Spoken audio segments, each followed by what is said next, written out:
In this video, I'll show you how to invest in the stock market as a complete beginner in New Zealand, starting with just $500. The good news is that it's actually super simple. Anyone with a few $100 and a phone can get started in just a few minutes. You don't need a finance degree or hours of research, and in this video, I'll show you how. Step 1 is to understand what investing actually is. Before you invest a single dollar, you need to understand what you're actually buying. Investing sounds hard, but I want to show you why it's not. There are two main ways to invest in the stock market. The first is in stocks, and the second is in ETFs. When you buy a stock, you're actually buying a small ownership stake in a business. A stock is the investment itself, like an Apple stock, and a share is the fractional piece you buy. For example, 10 shares in Apple stock. It's important to know that if you buy shares in a company, you are now a part owner in that business. The more shares you have in a stock, the larger your ownership slice. That's as easy as it is. An ETF, on the other hand, is just a basket of tens, hundreds, or thousands of stocks. Think of an ETF a bit like a box of chocolates. You make one single purchase, but inside, you get a bit of everything. A lot of different businesses or stocks are within it. So you get a little bit of Meta, a little bit of Amazon, a little bit of Apple, whatever it might be. And basically, if any one of them were to go bad, the rest are still there to perform for you. That's all it is. The reason why some investors choose an ETF over a stock is because they want something called diversification. If you've heard of the phrase, putting all your eggs in a single basket, the same applies here. An ETF contains tens, hundreds, or even thousands of stocks, so if any of them turn bad, they're just a small portion of our overall portfolio, and the good ones will pick up the slack. So how do you make money in stocks and ETFs? Basically, when a company grows and becomes more valuable over time, the value of your shares or ETF can increase as well. So here's the two ways to make money out of this. The first is through capital growth. This is when the value of your investment increases over time. For example, if you invested $500 into a company and a few years later, that investment was worth $1,000, you've made a $500 gain. So in essence, it's just the value of what you own going up. The second way is through dividends. Some companies choose to share a portion of their profits with shareholders by paying them cash. It's paid straight to you as a share of the profits, meaning you can potentially earn income simply by owning the investment. So between capital growth and dividends, they are both taxed differently, which we'll talk about later in the video. So now we know what stocks are and ETFs, and the two ways to make money through capital growth and dividends, so now we need to answer the question, why is investing so important? A big reason for this is inflation. Every year, the price of everything increases, meaning a dollar today is worth less than a dollar last year. The problem is that cash sitting in the bank often struggles to keep up with inflation. Historically, stock markets have delivered much higher returns over long periods of time. For example, the US stock market has returned roughly 10% per year over the long term. Of course, there are ups and downs along the way, but the data shows that investors who stay invested over the long term tend to be rewarded over time. The key thing to understand is that successful investing isn't about getting rich overnight. It's about buying quality assets, staying invested, and giving your money enough time to grow. Alright, now moving on to step 2, it's to understand your investment goals. Before you buy your first investment, it's important to understand what you're actually trying to achieve. Are you investing for retirement, a future house deposit, financial freedom, or do you just want to simply build wealth over the long term? This doesn't have to be rigid, and it can change over time. For example, earlier in my career, I wanted to save and invest so that I had a house deposit. Nowadays, I'm more interested in building wealth for the long term. So these goals can change over time. So here's the thing, there is no right or wrong answer. But having a goal gives your investment a purpose and helps you stay invested. Once you've set your goal, you need to decide how much you can realistically afford to invest. It might be $500 today, but over time, you'd be amazed at how much it can build to. A popular approach people follow is the 50-30-20 rule to setting a budget. So if you're paid $1,000 after tax each week, break this down into $500, $300 and $200 as buckets. $500 goes towards your needs, things like rent, groceries, and transport. The $300 goes towards wants and the fun stuff in life, like hobbies and dining out. The final $200 goes towards long-term investments. So effectively, this is a 20% savings rate, which is really healthy. If you are already contributing to KiwiSaver or have different preferences,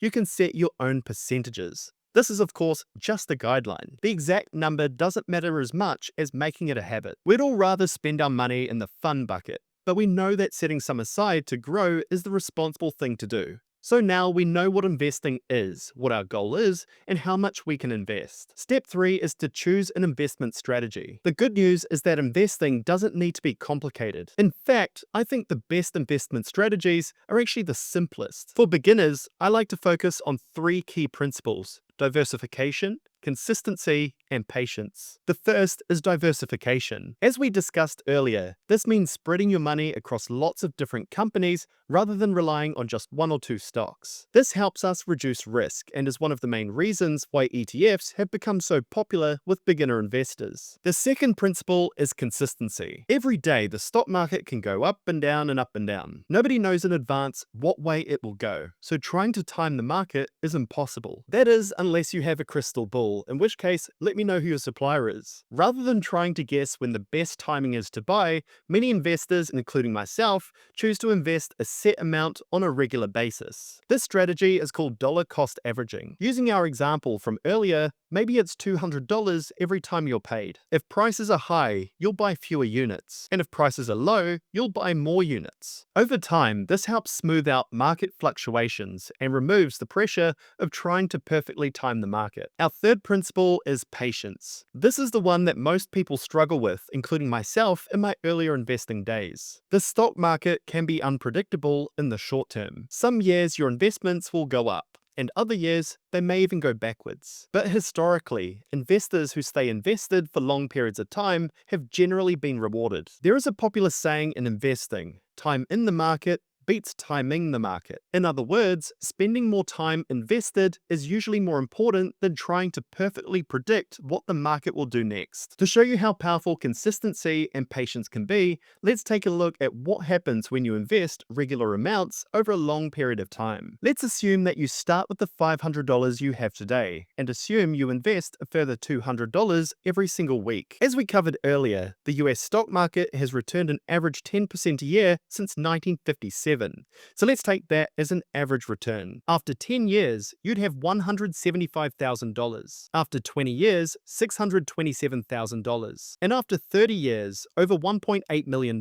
So even though you just have $500 today, don't underestimate its potential, because over a working career, they can grow enormously. This is the power of compounding, and why time is such a huge asset to investors. Now, in real life, the market doesn't move up in a linear path like we've seen here. It's just a simplified example without considering inflation, taxes, or volatility, but it gives you an idea of how compounding in the market works. I'll leave a link to this calculator from MoneyHub below. You can plug in your own numbers to see where the numbers land. Let me know down below in the comments how you get on. Alright, moving along, step 4 is to choose an online investment platform. Essentially, these platforms just act as a shop face for buying and selling stocks and ETFs.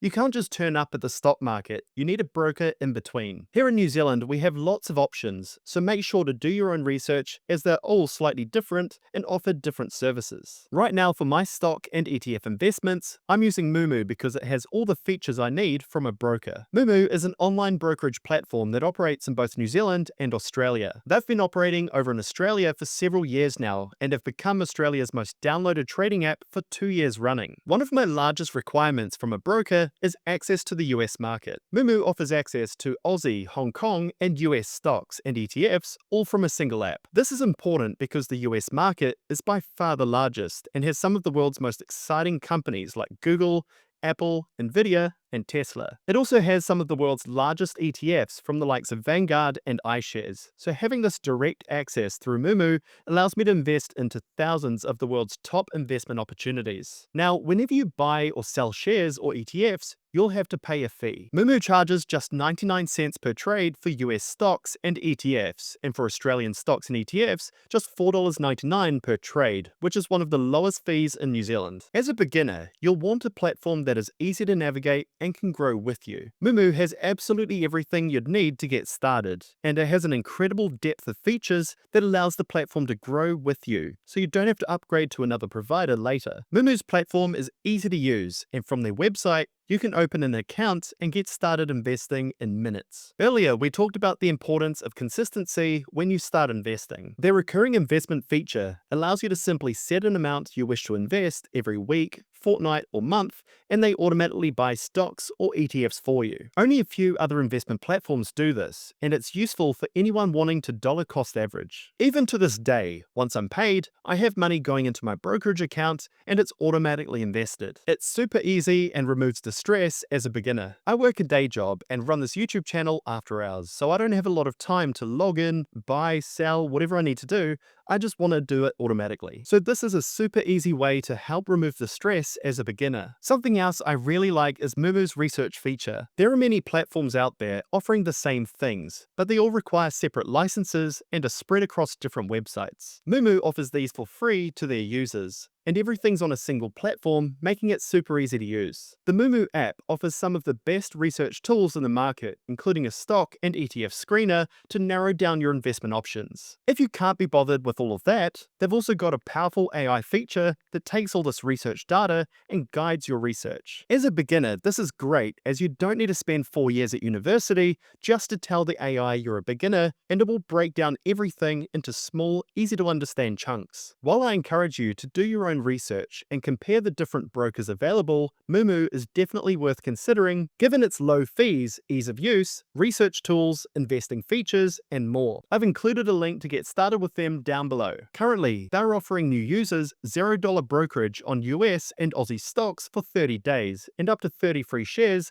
when you make a qualified deposit. If you deposit $200 or more and post about it on social media, you'll receive 1/10 of an Nvidia share. It takes just minutes to sign up, and once you're in, you'll get access to all of Moomoo's research tools, the recurring investment feature, and comprehensive guides teaching you how to start investing as a beginner. This is a great starting point for beginners wanting to start investing this year with low fees and easy access to shares and ETFs. Do note that terms and conditions apply, so make sure to check those out before proceeding. Now, I'm not sure how long this offer will last, so make sure to use my link down below to get started today and get access to all of the benefits shown here on the screen. And if you don't like it, no worries. At least you get access to Moomoo's research tools for later. Now we're up to step 5, which is buying your first stock or ETF. As a beginner, this will probably be both scary and exciting. Don't worry, I'll walk you through every single step so you don't get any rude surprises. It's not complicated at all, so if you get stuck, just let me know down below in the comments and I'll do my best to reply. Today I'll be using Moomoo for the walkthrough, but these steps should be similar if you're using another platform as well. So once you've signed up, this is how your app should look. I'm using the iOS app today, but the Android one should look the same. The first thing we need to do is deposit money into our account. To do this, hit the Accounts button at the bottom of the page. Hit Transfers, and then Deposit. Here in New Zealand, we get our account information. On my banking app, I've set up Moomoo as a payee. This means that whenever I want to move money into my account, I can do this simply from my banking app. The bank account is specific to your user, so it's safe and reliable and doesn't need a payment reference. Anything you send into there should appear in your wallet. If you're based in Australia, you will also have the option for Pay ID. For first-time users, transfers can take up to 3 days, depending on your bank. My account has been warmed up, so while filming this, I transferred $500 from BNZ and it took less than a day. Now that we've transferred some money over, we can buy our first stock or ETF. So down the bottom, click the Markets button, then the magnifying glass at the top right. Here you can search for stocks or ETFs. Just for illustration, I'll search for an example ETF so you can see how it works. I'm not recommending this as an investment, I'm just using it as an example. Once we're in there, we get a bunch of information about the ETF. There is so much to see here, but of particular note, if you head down to the Fund tab and scroll down a bit,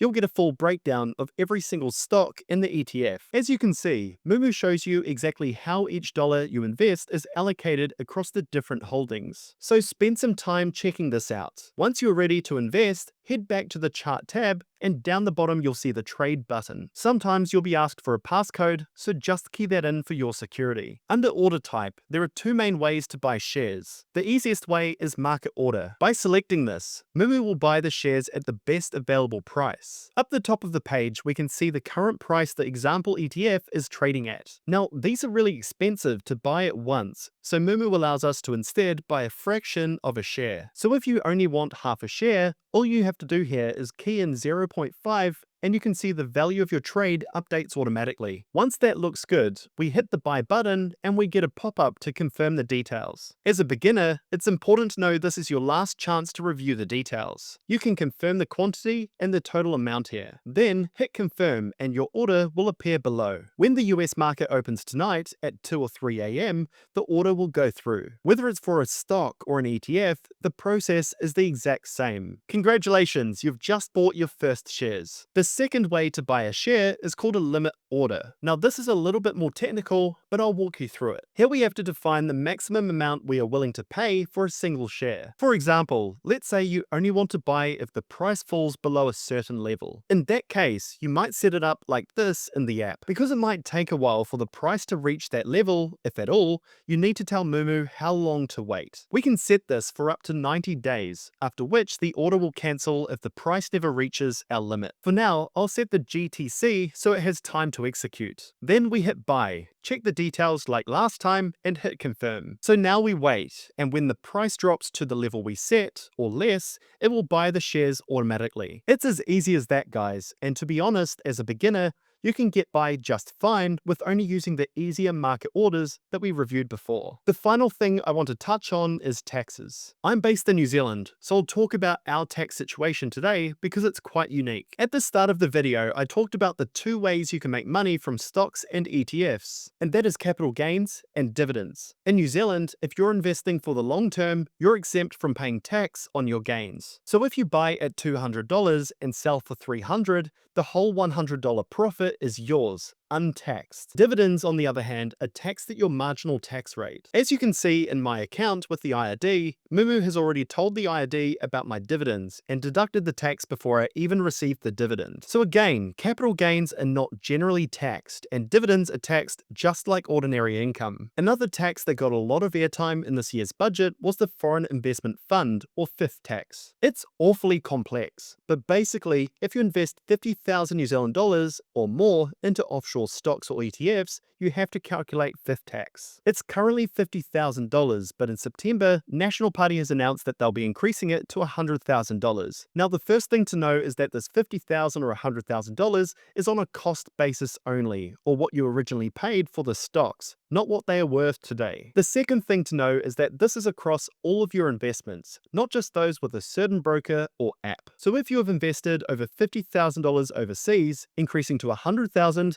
make sure you're on top of this, as it's a secret tax that many beginners might not be aware of. So to bring everything together, the main message of this video is that investing doesn't have to be difficult, and it can actually be super straightforward. Keeping things simple is key here. And an easy way to do that is through dollar cost averaging. This helps you create a habit and be consistent, as well as removing the emotion involved with investing. Over the long term, your portfolio will continue to grow and compound. And as we saw earlier, it doesn't matter how much you start with.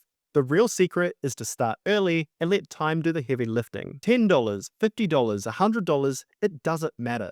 Whatever you can afford to tuck away will work quietly in the background for you and build into a nest egg. If you've learned something from this video, make sure to leave a comment down below so others can learn as well. It's important to disclose here that I'm not a financial advisor. Everything in this video is general in nature. Hasn't considered your personal situation, it should not be considered financial advice. Please make sure to do your own research before investing in anything, or consult with a financial advisor to discuss your own situation. I've also included affiliate links in this video which help run this channel. If you enjoyed this video, please make sure to subscribe. I've created over 300 videos helping Kiwis manage their money and grow their wealth. If you want to learn more about investing and personal finance in 2026, make sure to subscribe. Also, I've started posting more over on Instagram, so follow me there at Brent Coleman Investing. Thanks for watching, and I look forward to catching you on the next one. Cheers.